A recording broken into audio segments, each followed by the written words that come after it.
اللہ. تو دونوں یوٹیوبر یہاں پر اپنا کام کر رہے ہیں ماشاءاللہ. بہت کامیاب جلسہ ہے. آئیے حضرات گرامی بلا تاخیر اب میں بہترین نوجوان عالم بعمل حضرت صوفی باصفا حضرت حافظ و قاری صلاح الدین صاحب کی جانب کرتا ہوں کہ وہ مائک پر تشریف لائیں. اور بہت ہی عمدہ, اور یہ معمولی مقرر نہیں ہے, بہت بڑے جلسوں کی نظامت کرتے ہیں, بہت بڑے جلسوں کو چلاتے ہیں. بہت بنیر شریف جیسی درگاہ کا بہترین وہاں کا ماحول آپ ہی سنبھالتے ہیں ماشاءاللہ.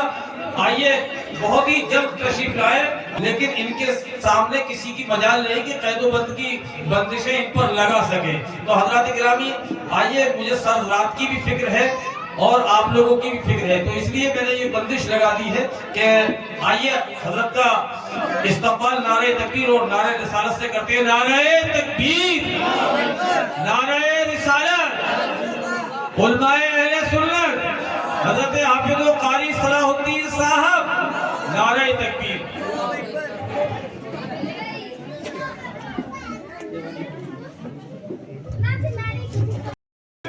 خواتین اسلام, السلام علیکم ورحمۃ اللہ وبرکاتہ. بسم اللہ الرحمن الرحیم, والحمدللہ رب العالمین, والصلاة والسلام علی رسول اللہ الکریم, اما بعد, فاعوذ باللہ من الشیطان الرجیم, بسم اللہ الرحمن الرحیم. والسابقون الاولون من المہاجرین والانصار والذین اتبعوهم بإحسان رضی اللہ عنہم ورضوا عنہ. صدق اللہ مولانا العظیم وبلغنا رسولہ النبی الامین الکریم, ونحن علی ذلک لمن الشاہدین والشاکرین, والحمد للہ رب العالمین. معزز مکرم محترم سامعین و حاضرین, آئیے بہت تیزی کے ساتھ نبی آخر الزمان فخر کون و مکان احمد مختار سیدی ابرار و خیار شفیع رود شمار نائب پروردگار جناب احمد مجتبی محمد مصطفیٰ صلی اللہ علیہ وسلم کی بارگاہ میں درود پاک پڑھیں. اللہم صلی علی محمد وعلی آل محمد کما صلیت علی ابراہیم وعلی آل ابراہیم انکا حمید مجید. اللہم بارک علی محمد وعلی آل محمد کما بارکت علی ابراہیم وعلی آل ابراہیم انکا حمید مجید. عزیزان گرامی القدر, بہت سارے علماء کرام تشریف فرمائے. آپ سنیں گے میرے والد بزرگوار حضرت قاری شکیل احمد صاحب کے بھی تشریف فرمائے, ان کو بھی آپ لوگ سماعت کرنا ہے. بس مختصر وقت کے لیے, اور جتنا مجھے حکم نہیں ہوا ہے مگر جتنا انہوں نے سوچا ہوگا اس سے بھی آدھا وقت میں انشاءاللہ دوں گا.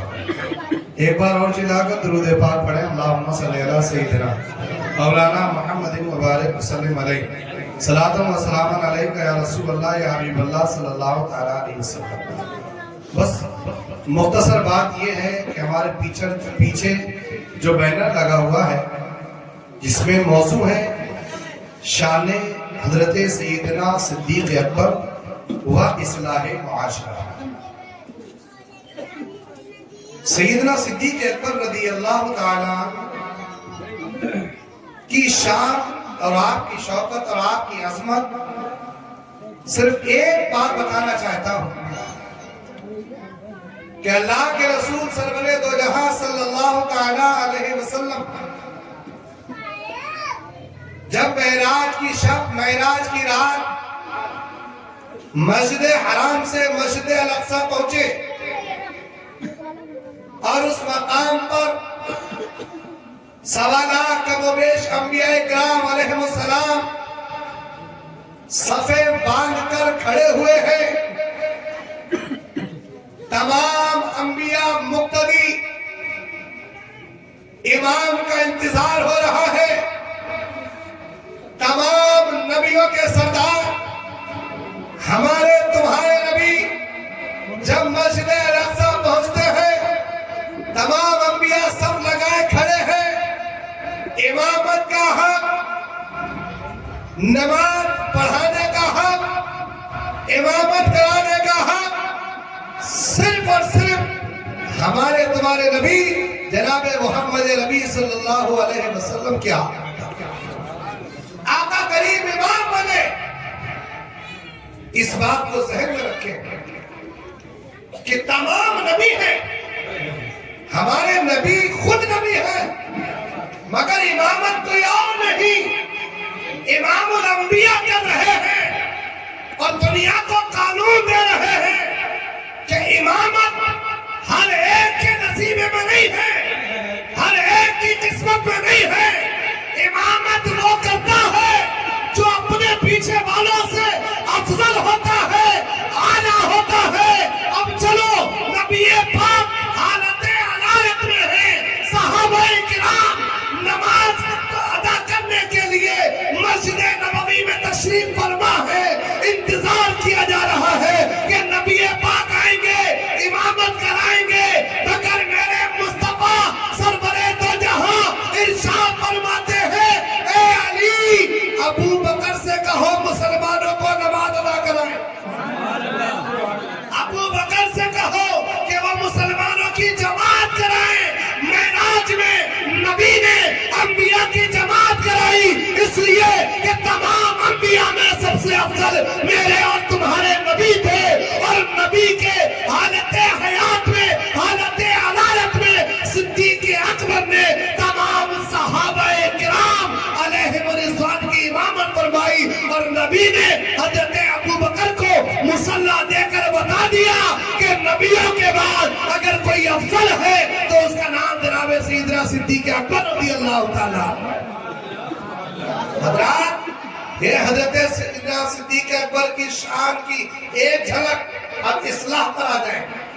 حضرت سیدنا صدیق اکبر رضی اللہ تعالیٰ کا زمانہ ہے، آپ اپنے علاقے میں کسی کو بھی بھوکا نہیں سونے دیتے تھے.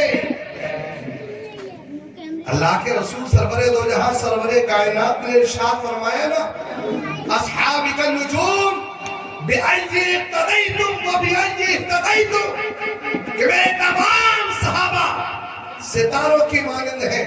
میرے آقا فرماتے ہیں تم میں سے جو کوئی میرے کسی بھی صحابی کی اتباع کرے وہ ہدایت یافتہ ہو جاتا ہے، اسے ہدایت مل جاتی ہے.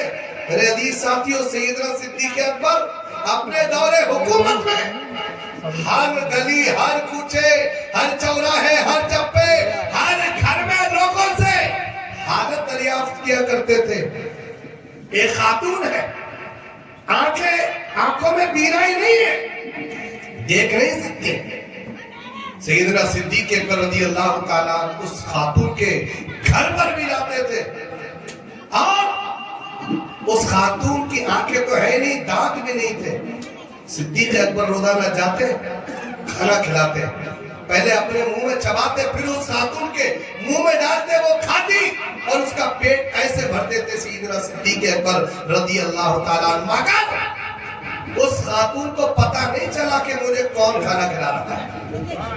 آج تو ہم کسی کی مدد کریں، شارٹ کر رہا ہوں، کوئی بھی مدد کرنے والا مدد کرے تو پہلے کیمرہ سامنے ہوتا ہے، پہلے بتاتا ہے. 4 لوگ مل کر 2 کیلے ایک مریض کو دے تو وہ بھی فوٹو کھینچاتے ہیں. مگر یہ شان دیکھو، اس خاتون کو پتہ نہیں کہ مجھے کھانا کون کھلا رہا ہے. حضرت عمر فاروق اعظم رضی اللہ تعالیٰ ایک مرتبہ دیکھنے لگے کہ یہ ابو بکر صبح صبح جاتے کہاں، پیچھے ہو لیے تو سمجھ گئے واقعہ بہت طویل ہے، میں سب کو شارٹ کر رہا ہوں. حضرت سیدنا عمر فاروق اعظم حضرت ابو بکر کے پیچھے دور جا کر کھڑے ہو گئے. دیکھا اچھا اس گھر میں کھڑے ہیں، اس گھر میں گئے ہیں. آپ دلی میں سوچتے ہیں یہاں تو کوئی اور نہیں، ایک ہی خاتون ہے، کیا کرتے ہیں. پھر آپ نے دیکھا حضرت ابو بکر اس کے گھر کی صفائی بھی کر رہے ہیں. حضرت ابو بکر اس کے گھر کی صفائی کر رہے ہیں، اس کے سامان پانی بھر کر اس کے گھر میں رکھ رہے ہیں، اور پھر کھانا بنا کر اس کو اپنے منہ میں چبا کر اس بوڑھی خاتون کے منہ میں ڈال رہے ہیں. حضرت صدیق اکبر رضی اللہ تعالیٰ عنہ مسلسل یہ عمل کرتے رہتے ہیں. میرے عزیز ساتھی، ایک وقت آتا ہے کہ دنیا میں جو آیا ہے اسے جانا ہے.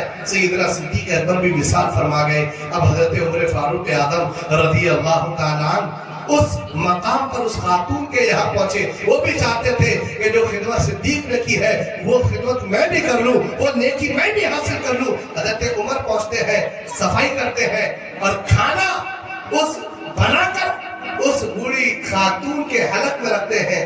تو انہیں تو پتہ نہیں تھا نا کہ حضرت ابوبکر کیسے کھلاتے تھے.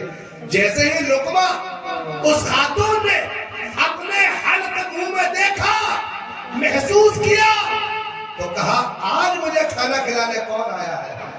تو حضرت عمر فوراً بولے عمر بن خطاب آیا ہے. کہا تم آئے ہو؟ پہلی بار آئے ہو؟ کہا ہاں پہلی بار ہی آیا ہو. کہا تم پہلی بار آئے ہو، تم نے مجھے ایک لقمہ کھلایا ہے، پہلے ہی اپنا نام بتا دیا.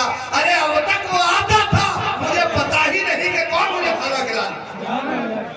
کہا بوڑھی ماں تجھے پتا نہیں؟ کہا نہیں پتا. کہا سن، اس کا نام صدیق اکبر رضی اللہ تعالیٰ عنہ تھا. کہا اس نے مجھے اپنا نام تک نہیں بتایا. اور اے عمر سنو، وہ مجھے ایسے کھانا نہیں کھلاتا تھا بلکہ میرے دانت نہیں ہے، وہ اس کا لحاظ رکھتا تھا اور وہ مجھے چبا کر اپنے منہ میں تب میرے منہ میں ڈالتا تھا کھانا، تب میں کھاتی تھی. جناب عمر کی آنکھوں میں آنسو آ گئے. کہا اے صدیق، تیری نیکی کا کوئی برابر نہیں کر سکتا ہے. تیری نیکی جو تو نے کی ہے اس کو کوئی برابر نہیں کر سکتا ہے. میرے عزیز ساتھیوں، یہ سیدنا صدیق اکبر رضی اللہ تعالیٰ کے ایک پہلو ہے جو اسلام کا مجھے اور آپ کو ملا ہے کہ ہم بھی کسی کے ساتھ اگر کوئی برتاؤ کریں تو پہلے ہی اس کو جتائے نہیں، پہلے ہی اس کو دکھلائے نہیں، پہلے ہی اس کو تانے دے دے کر مار نہ دے. ارے کسی کی مدد کرنی ہے چھپ کر کرے جیسے سیدنا صدیق اکبر نے کی ہے. اللہ تعالیٰ مجھے اور آپ کو سیدنا صدیق اکبر رضی اللہ تعالیٰ عنہ کے طریقوں پر چلتے ہوئے دوسرے لوگوں کی خدمتیں کرنے کی توفیق عطا فرمائے. حضرات یہ وہ لوگ ہیں جن کے لیے اللہ نے فرمایا والسابقون الاولون من المہاجرین والانصار والذین اتبعوهم بإحسان رضی اللہ عنہم ورضوان. یہ وہ لوگ ہیں کہ جو سبقت لے گئے، جو پہلے کلمہ پڑھ کر دائرہ اسلام میں آ گئے. تو مولانا شمشاد صاحب کی بلا نے بتا دیا آپ کو. حضرات یہ صدیق اکبر ہے جو سب سے پہلے مرد و مسلمان ہے. مہاجرین میں بھی، ہجرت کرنے والوں میں بھی رسول اللہ صلی اللہ علیہ وسلم کے ساتھ جس نے ہجرت کی وہ صدیق اکبر رضی اللہ تعالیٰ عنہ ہے. اور جو بھلائی کے ساتھ پیروی کرنے والے ہیں وہ بھی سیدنا صدیق اکبر رضی اللہ تعالیٰ عنہ ہے. جب ان کے ساتھ اتنی صفتیں موجود ہیں تو اللہ کہتا ہے رضی اللہ عنہ ورضوان. یہ اللہ سے راضی ہے، اللہ ان سے راضی ہے.